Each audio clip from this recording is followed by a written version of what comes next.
గుడి గంటలో నాదానిది నీవని గోరంత పసుపెట్టి ఊరంతా కబురెట్టే శ్రీవారే రావాలని కుంకుమతో కుశలమని పారాణే పదిలమని దీవించు దేవుళ్ళే మన ఇంటి వారని తెలియని రాగం పలికింది తీయని భావనలో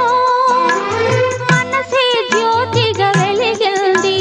మమతల కోవెలలో ఈ మమతల కోవెలలో